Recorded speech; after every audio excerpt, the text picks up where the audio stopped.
The morning I found the note, I had already decided to quit. Not dramatically.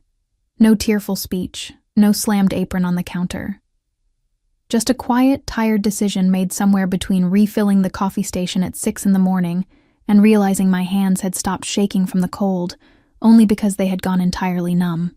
I was going to finish my shift, walk home through the gray November drizzle, and write a 2-line resignation letter on the back of a receipt. That was the plan. The Hollow Spoon wasn't the kind of place that attracted important people. It sat on the edge of Dunvar's lower district, a town that existed mostly because someone, a long time ago, had needed a border settlement between the wolf territories and the human outskirts. The diner smelled permanently of burnt coffee, fried bread, and something vaguely metallic that nobody talked about. The booths were vinyl, cracked along the seams. The lighting had 2 settings, too bright and broken. I had worked there for 2 years, long enough to know every regular by their order, every creak in the floorboards, every way the front door stuck in damp weather. Long enough to stop noticing how tired I was. My name is Cora. I was 23 years old. I had $47 in my checking account, and I was, according to the hierarchy that governed every living soul in Dunvar, an Omega. The word itself wasn't an insult, technically. It was a classification. Biological, social, documented. In a world where werewolf packs structured everything from housing districts to employment access, the hierarchy was simply a fact of life, like weather. Alphas led. Betas managed. Omegas served. The system was ancient, and as I had been told many times, perfectly natural. What nobody mentioned growing up was how perfectly natural it felt to be invisible. I wore my blonde hair in a braid for work, practical, out of the way, and kept my gray cloak folded on the hook by the back door even on the coldest mornings, because it was too thick to move comfortably between the tables. My uniform was the same as everyone else's. White shirt, dark apron, name tag slightly crooked because the pin was bent. I had learned early not to draw attention to myself. Omegas who drew attention usually regretted it. The shift was slow until 9:15, when the door opened and every person in the diner stopped talking at the same time. It didn't happen gradually. One moment there was the normal low murmur of a Tuesday breakfast crowd, forks against ceramic, someone coughing near the window, the hiss of the grill, and then silence fell like a curtain dropping. Clean and complete. I was behind the counter, refilling the sugar dispensers, and I looked up because the silence was the kind that had weight. He walked in alone. Or rather, he walked in with 2 others trailing at a careful distance, broad men in dark leather, eyes scanning the room. But they may as well have been furniture. Everyone was looking at him. I had never seen the Alpha King in person. Very few people in Dunvar had. Roman Voss ruled the northern wolf territories from a fortress 3 hours east, and his visits to border towns like ours were, according to the rumors, rare and never entirely comfortable. He came when something needed to be assessed, or corrected.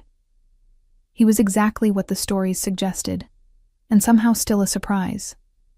Tall. Genuinely tall.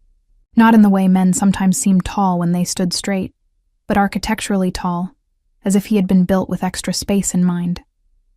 His hair fell in thick, dark braids past his shoulders, and his eyes were a shade of blue so pale they looked almost colorless in the diner's bad lighting.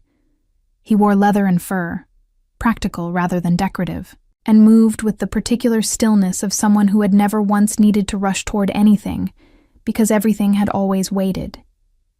He scanned the room once, briefly, and chose a corner booth. Nobody moved to seat him. I looked at my coworker Bet, who was frozen near the pie display with a cloth in her hand, and she looked back at me with an expression that said, very clearly, not me. I was the one closest to the corner booth. I was the one whose section it was. I picked up a menu I already knew he wouldn't look at and walked over. My pulse was doing something unhelpful. I focused on my feet, on the familiar path between the tables. on keeping my breathing even. I was a professional. I had handled difficult customers for 2 years. I had once diffused a situation where 2 beta enforcers argued over the last portion of apple crumble. I could do this. I set the menu on the table. "Good morning," I said. My voice came out steady. I was quietly proud of that. "Can I get you started with something to drink?" He looked at me, not the quick, dismissive glance I was used to, the kind that registered Omega, service staff, irrelevant, and moved on. He actually looked. A few seconds of it, direct and unhurried, and I had the unsettling sensation of being read rather than seen. "Coffee," he said. His voice was low, unhurried. It had the quality of something that didn't need to be louder to be heard. "Of course." I turned to go. "And whatever's fresh." I paused. "The rye bread is fresh. The eggs are—" "That's fine." I nodded and walked back to the counter, where Bet materialized at my elbow like a ghost. "Cora," she whispered. Her voice was barely sound. "That's him. I know. He's never come here before. Why is he here?" "I don't know, Bet." "What did he say?" "He ordered coffee and eggs." She stared at me like I had said something extraordinary. I poured the coffee and tried to ignore the fact that the entire diner was still operating at approximately 30% of its normal volume. Every conversation muted, every head carefully angled to watch without appearing to watch. I brought the coffee first, set it down without spilling it, which I considered a personal achievement. He was looking at something on the table, not a phone, not a document, just the grain of the worn wood. And he didn't acknowledge me, which was normal. Expected. I brought the food 12 minutes later. Rye toast, 2 eggs, a small pot of extra butter, because the bread at the hollow spoon had a tendency to be dry, and I had learned that the small gestures of anticipation were the ones customers rarely noticed, but always felt. He ate without speaking. His 2 companions took a table nearby and ordered nothing, which was slightly strange, but I didn't comment. I refilled his coffee once. He didn't look up. At 10:40, he pushed his plate to the edge of the table, the universal signal for cleared to remove, and I came over with the bill. I set it face down by his cup, professional habit. Turned to take the plate. He was already standing. He pulled something from inside his jacket, a single bill, set it on top of the folder, and walked out without waiting for change. His companions followed. The door didn't even stick on his way out, which felt cosmically unfair. The diner breathed again. Sound rushed back in like water through a broken dam. Bet appeared. "What did he leave?" I picked up the bill. Looked at the amount. 0. He had left exactly the cost of the meal and nothing more. Not a cent over. I felt something deflate in my chest. Not hurt, exactly. More like confirmation of something I already knew. To men like him, people like me were just part of the scenery. I lifted the bill to slot it into the register and felt it immediately. The slight resistance, the irregularity. Something folded beneath the plate. Small, dense. A piece of paper that had been set there deliberately, pressed flat under the ceramic weight so it wouldn't shift. I looked around the diner once. Nobody was watching me now. The excitement had moved on. I unfolded the note. The handwriting was spare and precise. The letters formed with the kind of controlled economy that suggested someone who had learned to waste nothing, not even pen strokes. It said only this: "You gave me extra butter without being asked. In 3 days, every diner in the lower district will be under pack inspection. They will be looking for reasons to close. Make sure yours isn't one of them. RV." I read it twice, then once more. The coffee station hissed behind me. Outside, the gray November drizzle had thickened into something closer to rain. Somewhere across the diner, Bet dropped a spoon and swore under her breath. My hands, I realized, had started shaking again. But this time, it had nothing to do with the cold. I didn't sleep that night. I lay on the narrow mattress in my apartment above the laundromat on Carver Street and stared at the water stain on the ceiling, the one shaped vaguely like a running dog, and turned the note over in my mind the way you turn a stone in your hand, feeling every edge. They will be looking for reasons to close. 3 days. That was what he had written. 3 days, and the PAC inspectors would move through the lower district like a slow tide, checking permits, checking compliance records, checking the invisible list of infractions that everyone in Dunvara's service class had learned to dread. An Omega-owned business, or one that employed primarily Omegas, was always easier to shut down than to fix. That was simply how it worked. The PAC code allowed inspectors wide discretion in borderline cases, and borderline cases had a way of becoming violations when the inspector had already decided the outcome before walking through the door. The hollow spoon wasn't Omega-owned. It belonged to a man named Gerald, who was a low-ranked beta and who spent most of his time at a secondary property outside town and trusted Bet to manage the day-to-day. Gerald would survive an inspection.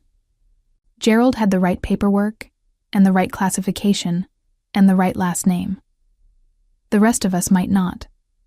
I thought about the 3 other Omegas on staff. Penn, who was 19 and sending half her wages back to her family in the eastern settlements. Davy, who had worked the early morning shift for 4 years and whose hands moved through the kitchen with the quiet confidence of someone who had built something real. And Nessa, 41 years old, who had nowhere else to go, and who always remembered which customers took their tea without sugar, even when they forgot to say. I thought about them, and I got out of bed at 2 a.m. and sat at my small table with a notebook and a pen. If inspectors were coming in 3 days, I needed to understand exactly what they would look for. I knew the PAC compliance codes well enough. Omegas in service positions were required to, the same way you learned the rules of a game you hadn't chosen to play. But knowing them passively, as background knowledge, was different from knowing them the way a problem needed to be known. Precisely, specifically, with full awareness of every gap. I wrote everything down. Every regulation I could remember. Every potential infraction I had noticed and filed away over 2 years of working in that building. The back exit latch that didn't quite catch properly. The storage room where the shelving unit had been installed 6 inches too close to the wall, technically obstructing ventilation. The staff rota that hadn't been formally updated since Penn joined, which meant her hours weren't documented in the compliance ledger the way they were supposed to be. Small things. The kind of things that accumulated. By 4 a.m, I had 2 pages of notes and a headache and a plan that was barely a plan, more of an intention with some structure around it. I was going to fix what I could fix, and then I was going to tell Bet.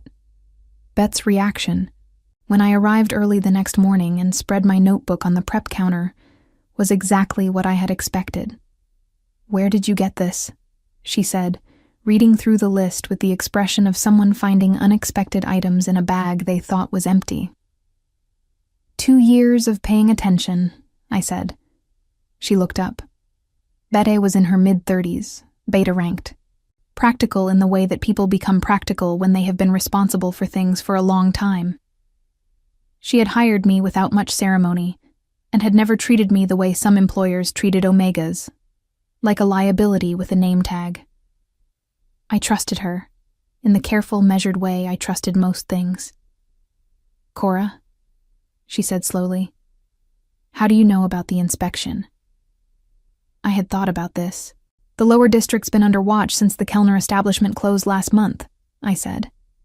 It wasn't untrue. The closure of a diner 2 streets over had been the talk of the district for weeks.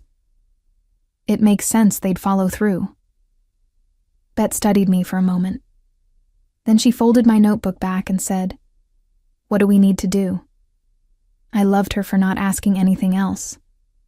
We worked through the morning, before the first customers arrived.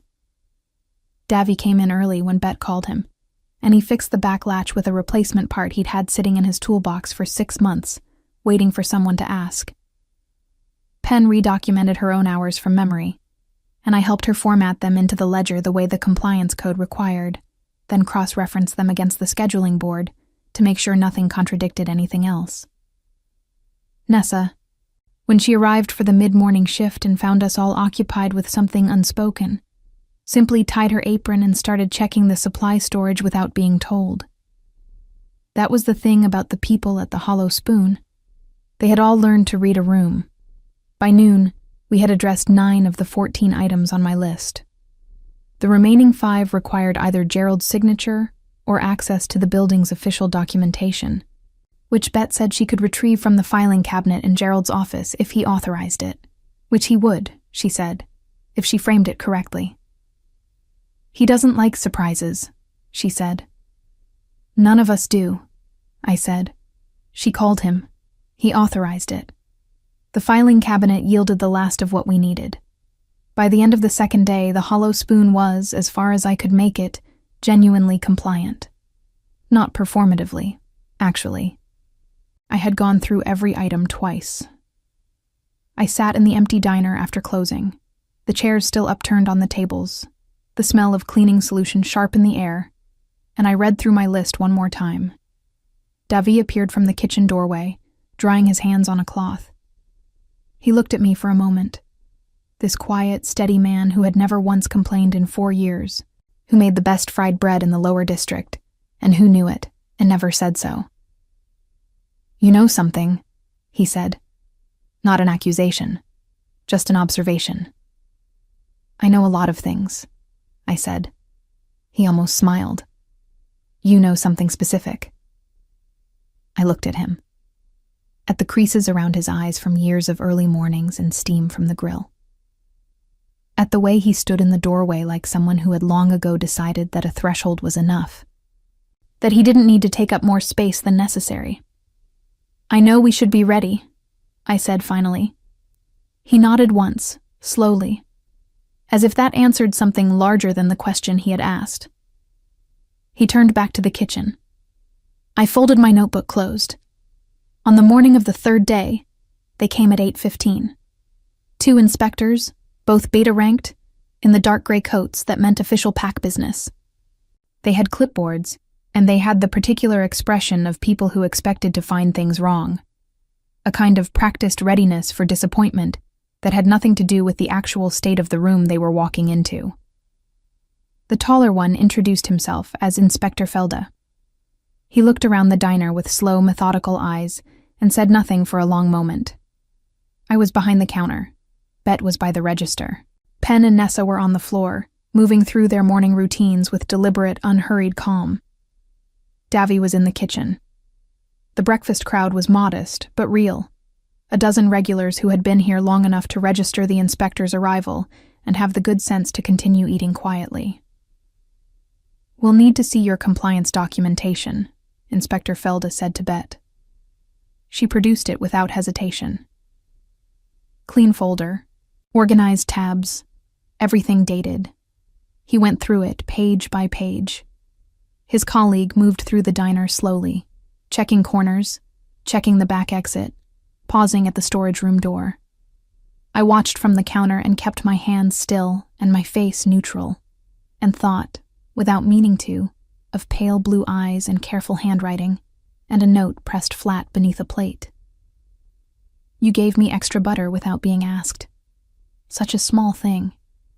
Such an ordinary, unremarkable gesture of attention.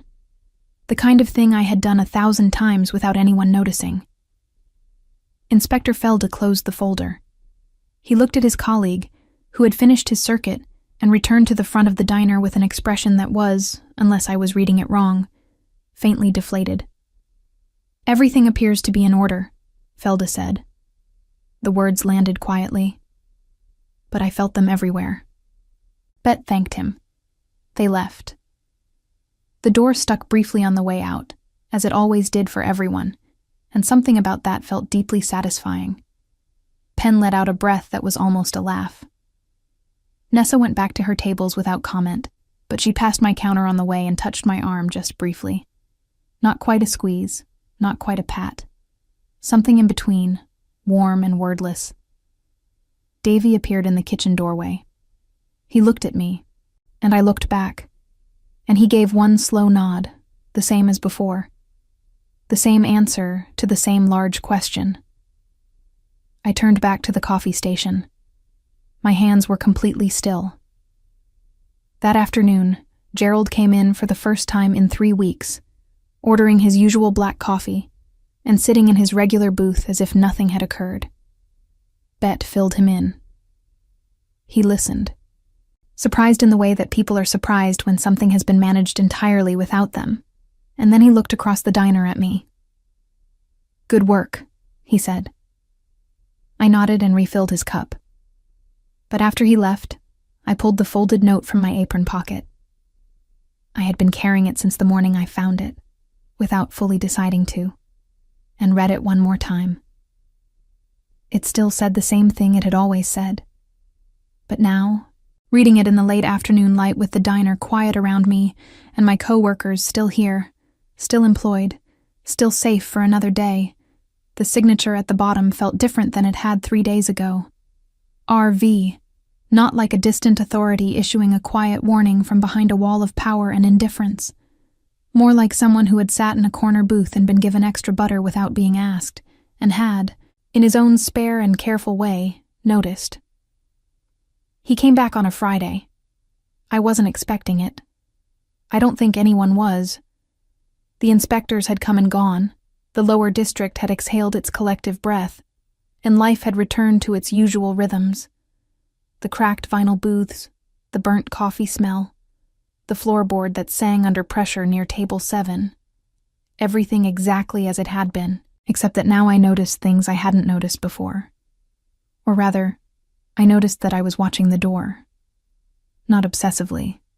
Not in the way that disrupted my work or made Bet look at me sideways. Just a low background awareness, like a frequency I had tuned to without meaning to.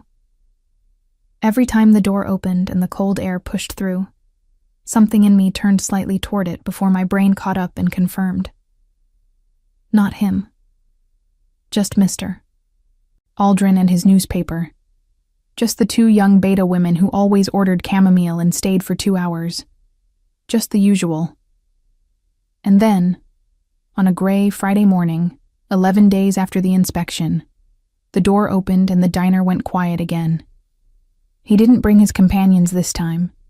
He walked in alone, just himself, in the same leather and fur, his braids slightly damp from the rain outside, and stood for a moment near the entrance as if performing his usual assessment of the room. His eyes found me almost immediately. I don't know how to describe what that felt like without it sounding larger than it was. It was a fraction of a second, a glance that lasted no longer than any other glance, but it was direct in a way that most glances aren't, and it settled somewhere behind my sternum with a small, precise weight. He chose the same corner booth. I picked up a menu I already knew he wouldn't read, and walked over. "Good morning," I said. "Morning." He sat back, unhurried. "Coffee and the rye bread. Fresh this morning," I said. Something shifted at the corner of his mouth. Not quite a smile, more the ghost of one. There and gone so quickly I might have imagined it. "Good." I brought the coffee first, then the bread, with the butter already portioned on the side. 2 small dishes of it, because the bread was especially thick today, and one was never quite enough. I saw him register it. Just a brief downward glance, then back up. But I was watching for it because I had learned, over 2 years of this work, that the details people noticed were always more revealing than the things they said out loud. He said nothing. Neither did I. I went back to the counter. Bet appeared at my shoulder within 30 seconds. "He's back," she said, in a voice that suggested this was significant information she was generously sharing. "I can see that." "Alone this time?" "Yes." "Cora." "Beta." She made a small, frustrated sound and went back to the register. But I caught her watching the corner booth for the rest of the morning with the particular expression she got when she was assembling a theory and waiting for more evidence. He came back the following Tuesday, then again the Friday after that. Each time he sat in the corner booth. Each time he ordered the same thing: coffee, rye bread, occasionally eggs. Each time he paid exactly the cost of the meal, not a cent more or less. And each time, when I cleared the table, there was no note beneath the plate. I told myself I wasn't looking for one. On the fourth visit, I made a small mistake. I was carrying 2 plates for another table and miscalculated the angle around the booth behind his, and my elbow caught the back of the seat with enough force to send a fork clattering to the floor directly beside his table.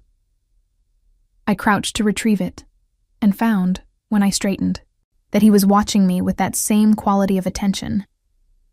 Not the quick social scan that most people used, but something slower and more deliberate, as if he was reading something that required actual patience. "Sorry," I said, more reflex than anything. "For what?" he said. I opened my mouth and then closed it, because the honest answer, for existing in your space, for making noise, for being the kind of person who apologizes automatically for things that don't require apology, was obviously too much for a Tuesday morning in a diner. "For the noise," I said. He looked at me for one more moment. "It was a fork," he said finally. "Not a verdict." He turned back to his coffee. I stood there for approximately half a second longer than was professionally advisable, then walked to the other table and delivered the plates and went back to the counter and stood very still for a moment while my brain processed what had just happened. Not a verdict. Such a strange thing to say. Such a precise, unexpected thing. It was Pen who first said out loud what everyone else had been circling for 2 weeks.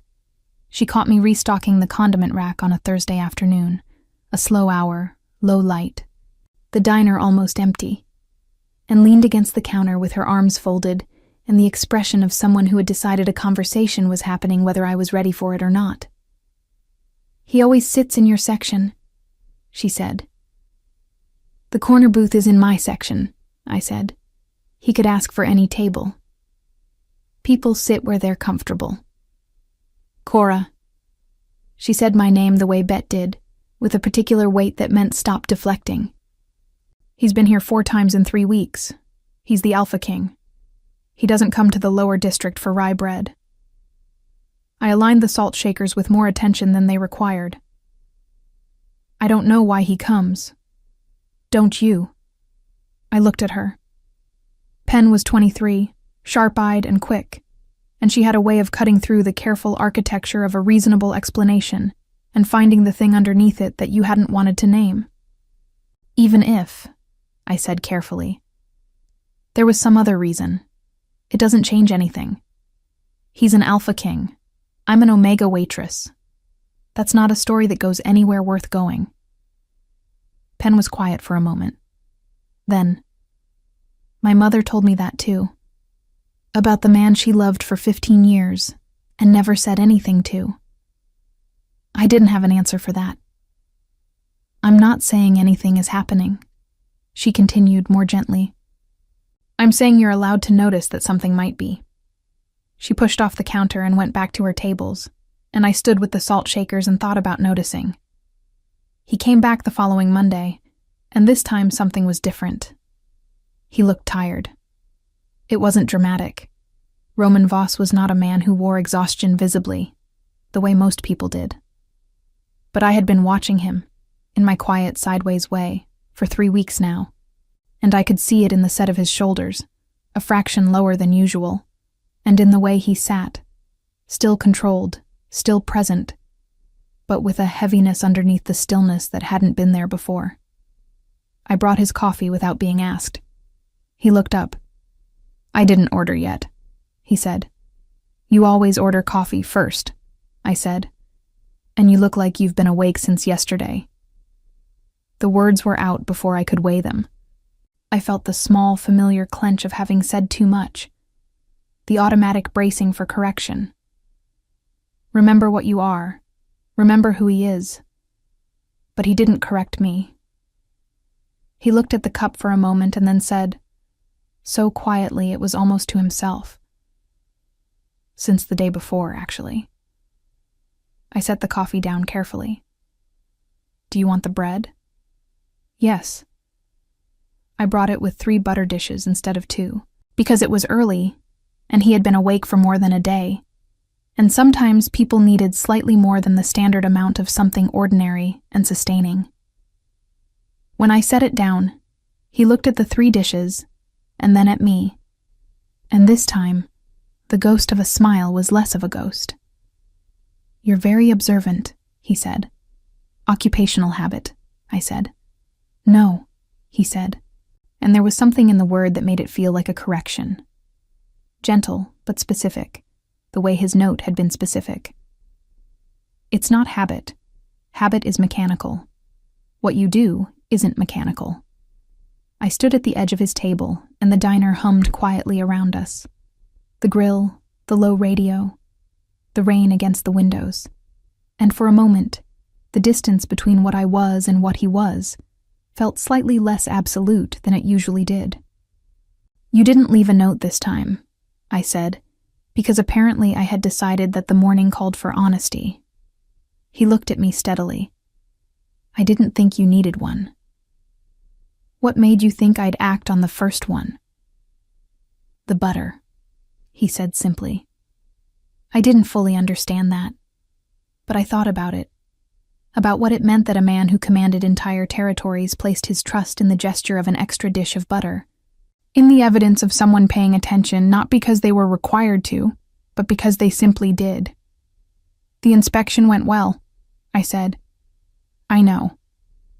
My coworkers still have their jobs. I know that too. Why did you warn me? The question came out quieter than I intended. You didn't have to. I was nobody to you. He was quiet for a long moment.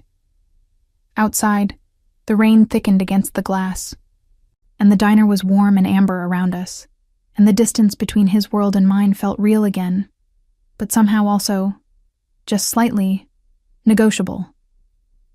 You gave me something without being asked, he said finally, without expecting anything back. In my world, that's rarer than you'd think. He picked up his coffee cup. Sit down, he said. I stared at him. You've been on your feet since 6, he said.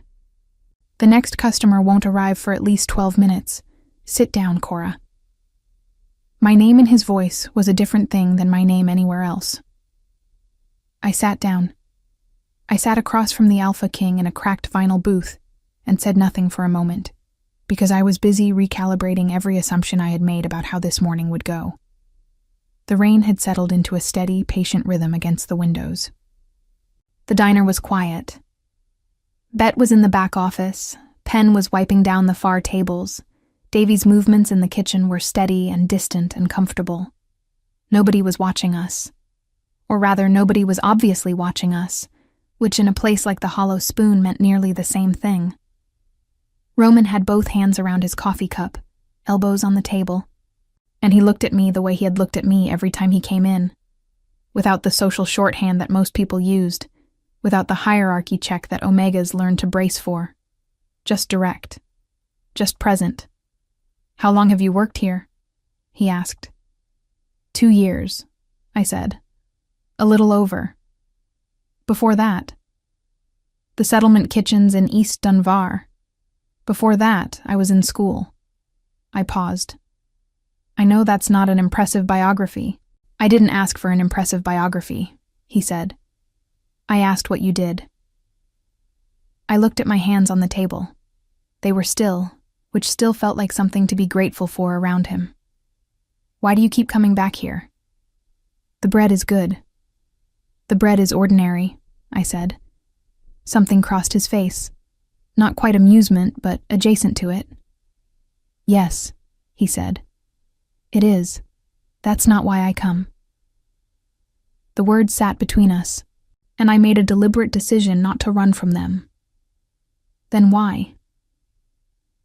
He considered this for a moment, with the same deliberate patience he seemed to bring to everything, as if he had long ago decided that rushing an answer was a form of disrespect to the question. Because it's quiet here, he said finally. And honest. Most places I walk into become something else the moment I arrive. This place becomes quieter, which is different. I thought about the way the diner had fallen silent on his first visit. Quieter isn't always comfortable. No, but it's real. He set his cup down.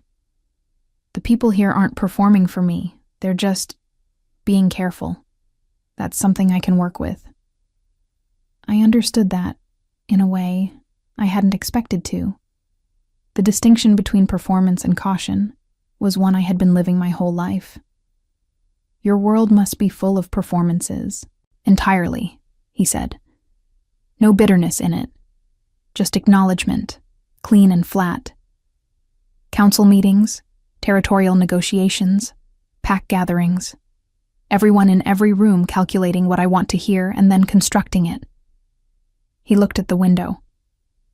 It's exhausting in a way that's hard to explain to someone who hasn't been inside it. You don't have to explain it, I said. I believe you. He looked back at me. Just like that. You haven't lied to me yet, I said. The note was true. The warning was real. You came back, which you didn't have to do. I shrugged slightly. I don't have a reason not to believe you. He was quiet, studying me again with that particular quality of attention that I was starting to recognize not as scrutiny, but as something closer to. I didn't have a word for it yet. Inventory, maybe. The careful noting of something unexpected. Most people spend the first several conversations with me trying to impress me, he said. I'm a waitress in the lower district, I said. My options for impressing you are limited to coffee temperature and butter quantity. This time the smile was real. Brief and still contained. He was not a man who gave much away, but real. I felt it like a small shift in the room's atmosphere, like the pressure change before weather turns. You're funny, he said, and he sounded almost surprised. I'm honest, I said. Sometimes it lands as funny. He came back the next week, and the week after that. And somewhere in those visits, without either of us declaring it or defining it, the conversations became the point. The coffee and the bread were still ordered, still brought, still consumed. The ritual of it mattered, I think, because it kept things ordinary on the surface, gave us both something to hold on to while the conversation moved into less ordinary territory. I learned things about him in pieces, the way you learn things about anyone who isn't accustomed to being asked. I learned that he had taken leadership of the Northern Territories at 26, following the death of his father, and that the transition had been neither clean nor unchallenged, that he had spent the years since then building something out of inherited chaos, and that the cost of it had been a particular kind of loneliness, not the loneliness of isolation, but the loneliness of being surrounded by people who needed something from you at every moment. I learned that he read, not ceremonially, not for the appearance of being educated, actually read, the way someone reads when a book is the only room where nobody is waiting for anything from you. He had an entire library in the fortress, and he had told me about it obliquely, describing a specific chair near a specific window, and the way the light fell on a particular afternoon. I told him things too. About growing up Omega in a pack system that classified you before you were old enough to understand what the classification meant. About the settlement kitchens, where I had learned to work efficiently and invisibly, and where I had also learned, somewhere along the way, to notice the details that other people missed, because invisibility, if you let it, could be its own form of access. Nobody watches the person who brings the food, I said, one rainy Wednesday. They watch each other. They have their conversations in full volume because you're essentially furniture to them. You learn a great deal that way. What have you learned about me? He asked. The question was direct enough to require a direct answer. That you're tired in a way that sleep doesn't fix, I said. That you're careful about what you let yourself want, because in your position, wanting things has consequences. And that you came back here not just because it was quiet, but because something here. I stopped. Said it, he said quietly. Not a demand, an invitation. because something here didn't ask anything of you," I finished, and that was enough to feel like rest. He looked at me for a long moment. The rain was steady. The diner was warm. At the far end of the room, Nessa was rolling silverware into napkins with the focused, meditative rhythm she always used for that task. "You're going to be a problem," he said. But his voice had nothing of warning in it. "I'm a waitress," I said. "I have a 2-room apartment above a laundromat. I'm the least complicated thing in your life." "That's exactly the problem," he said. The complication arrived, as complications tend to, from outside. His name was Counselor Drest, and I had never heard of him until Bet came in one morning with the expression she reserved for information she didn't want to be carrying. Drest was one of 3 senior counselors who governed in joint authority with the Alpha King, a structural remnant of a compromise made decades ago, when the Northern Territories had been consolidated. He was, according to Bet's source, an older man with a long memory and a habit of finding fault with anything he hadn't personally approved.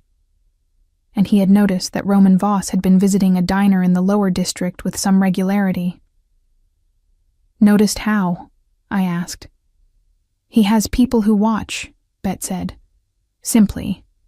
As if this required no further elaboration, which in Dunvar, it didn't. The issue, Bet explained, was not the visits themselves. A king could go where he liked. Technically. The issue was what Drest was saying about the visits, that it was inappropriate, that the lower district was omega-heavy and politically sensitive, that the Alpha King's presence there, repeated and informal, sent a message about hierarchy that certain members of the Pack Council found troubling, that it suggested the Alpha King was developing an attachment that was, in their terms, unsuitable. I sat with this for a long time after Bet told me. I was not naive. I had known, on some level, that the bubble of those quiet mornings had walls, that the world Roman came from had opinions about where he sat and who he talked to and what it meant. I had chosen, consciously, not to think about those walls because the conversations were real and the rest of it was noise. But noise, ignored long enough, became a storm. When Roman came in that Friday, I knew as soon as he sat down that something had shifted. He ordered his coffee and his bread, and I brought them. And when I set down the butter, 3 dishes, as had become my habit, he looked at them, and then at me with an expression I couldn't entirely read. "You've heard," he said. "Bet told me," I said. "About Drest." He nodded once. "He wants me to stop coming here." I sat down across from him without being asked this time, something I had started doing, over the weeks, with increasing naturalness. "Are you going to?" "No," he said.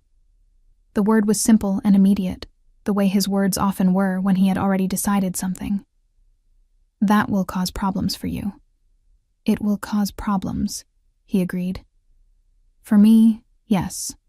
Also possibly for this place, and for you." He looked at me directly. "I want you to know that. I'm not going to pretend the risk doesn't exist." I appreciated that. I appreciated it the way I had come to appreciate everything about him that was plain and undecorated, the way he refused to make things easier by making them less true. "What does Drest actually want?" I asked. "Control," Roman said. "Of the narrative. Of me." A pause. "He's called a formal council review. He wants to challenge several of my recent decisions regarding the lower district protections, the inspection protocols, the compliance reforms." His eyes met mine. Reforms that, as it happens, began around the same time I started visiting this diner. The pieces settled into place with a quiet, cold clarity. Drest wasn't just targeting Roman's visits. He was targeting the decisions that had followed them. The protections extended to Omega-staffed establishments, the quiet restructuring of inspection criteria, the things that Roman had started doing, or doing differently, in the weeks since he had sat in a corner booth and been given extra butter without being asked. "He knows," I said slowly, "that the changes came from something he can't officially object to, So he's going to object to the source. Roman looked at me. Yes, he's going to make me the problem. He's going to try, Roman said. And there was something in the way he said it, steady and without apology, and with a weight underneath that I recognized now as the specific gravity of someone who was not going to move, that made the cold clarity warm, just slightly, at its edges. The council review is in 9 days, he said. I need you to understand what that might mean for you, for this place, before it happens. The rain had stopped at some point without my noticing. The diner was very quiet.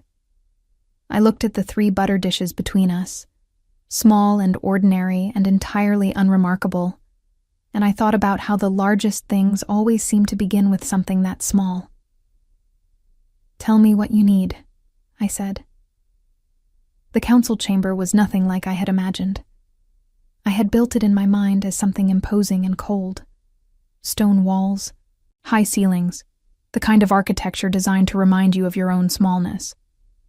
What I found, when Roman's escort brought me through the east entrance of the territorial hall 9 days later, was a long room paneled in dark wood, lit by tall windows on one side, with a curved table at its center, where 7 people sat in high-backed chairs and watched me walk in with the particular stillness of people who had been waiting.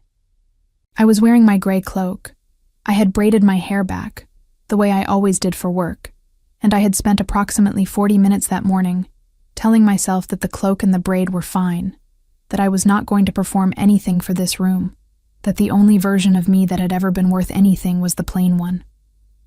Roman was already there, seated at the head of the curved table, and when I entered, he looked at me with an expression that was controlled and steady, and that communicated, in the fraction of a second before the formality of the room required him to look elsewhere, something that I held onto like a handhold on a steep surface. You're all right. I'm here. Counselor Drest sat 2 seats to Roman's left. He was older than I had pictured, late 60s, silver-haired, with the bearing of someone who had spent decades being the most important person in most rooms and had developed a physical vocabulary to match. He looked at me the way certain people looked at omegas in formal settings. Not with hostility, exactly, but with a kind of considered dismissal, the way you might look at an object that had been placed somewhere inconvenient. This is the individual in question, he said to Roman, as if I were not standing 8 feet away. Her name is Cora, Roman said, evenly, without inflection, but the correction was precise. Drest's eyes moved to me briefly, then away. We're not here to examine her personally, he said, in a tone that suggested the opposite. We're here to examine the pattern of decisions that have coincided with irregular contact between the Alpha King and an Omega civilian in the lower district. He made the words irregular contact sound architectural, like a structural fault in a building. I stood near the edge of the room and kept my hands still and let him talk. He talked for a while. He was skilled at it. The kind of skilled that came from long practice constructing arguments that sounded reasonable while doing something else entirely. He spoke about the importance of maintaining clear hierarchical boundaries, about the perception of favoritism in the new compliance reforms, about how the Alpha King's authority was only as strong as its distance from... And here he paused, selecting his word with visible care. Sentiment. He never looked at me directly while he said any of it. When he finished, the room was quiet for a moment. One of the other counselors, a woman named Irene, middle-aged and sharp-eyed, whom I had learned from Roman was one of 3 council members not aligned with Drest, looked at her papers and said nothing yet. Roman spoke. The compliance reforms in the lower district, he said, reduced frivolous inspection closures by 31% over the past month. 3 establishments that would have been shuttered under the previous criteria are currently operating, employing a combined 47 people. He looked at Drest. Those are outcomes. You're asking me to evaluate the reforms by their origin rather than their results. I'm asking you to evaluate your judgment, Drest said. My judgment produced a 31% reduction in arbitrary closures. Roman's voice was still even. This was, I understood now, one of his forms of power. Not volume, not temperature, but this absolute steadiness, the refusal to be moved from the plane of fact. If the council has a specific objection to the reforms themselves, I'm prepared to address it. If the objection is to where the conversation that prompted them took place, that's a different matter. Drest shifted slightly. The Alpha King should not be conducting informal. I had breakfast, Roman said, in a diner, multiple times. I spoke with a member of the public who had accurate knowledge of compliance vulnerabilities in her workplace, and who had the intelligence and the initiative to address them before the inspection arrived. He paused. She didn't ask me for anything. She didn't know who I was on the first visit. She gave me extra butter because the bread was thick and she was paying attention. That's the origin of your concern, counselor. Extra butter. Something shifted in the room. Not dramatically. No gasps, no visible reactions from the council members. But I felt it. The way you feel a change in the air before weather turns. Counselor Irene looked up from her papers. For the first time, she looked at me. Really looked. The way Roman looked, with attention rather than assessment. You addressed the compliance issues yourself? She said. To me, directly. Yes, I said. Before the inspection. Without being formally instructed. I had information that the inspection was coming, I said carefully. I used that time to correct what I could correct. Where did you get that information? I looked at Roman. He gave me the smallest nod, not permission exactly. More acknowledgement that this was my answer to give, not his. From a note left under a plate, I said. By someone who had noticed that I paid attention to things. Irene was quiet for a moment. Then she looked at the council table and said, The Alpha King acted on an observation about character, and the observation proved accurate. The result was a more compliant, more stable business district. She set her papers down. I'm struggling to locate the institutional failure in that sequence. Drest's jaw tightened. The issue is not the outcome. Then what is the issue? Said the counselor on Irene's left, a younger man named Sorel, whose opinion I hadn't known until he spoke it aloud now. Because from where I'm sitting, the issue appears to be that someone outside our immediate circle demonstrated better judgment than our inspection protocols, and the Alpha King had the sense to recognize it. Drest said nothing. The silence had a different quality now. Not the silence of authority being held, but the silence of a position beginning to lose its ground. The formal review concluded without the outcome Drest had intended. The compliance reforms were affirmed. The lower district protections were not only upheld, but extended slightly, on Irene's motion, to cover 2 additional categories of establishment that had previously fallen outside the criteria. Sorel seconded it. The vote was 4-3. Drest left the chamber without speaking to anyone. I stood near the door as the council dispersed and tried to locate somewhere to put the feeling in my chest, which was large and complicated, and not quite any of the emotions I had words for. Roman found me there.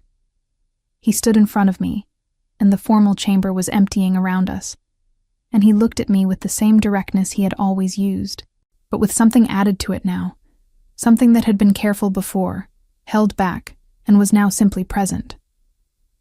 You didn't have to come, he said. You asked me to. I gave you the choice. You could have refused. I know, I said. But the reforms mattered.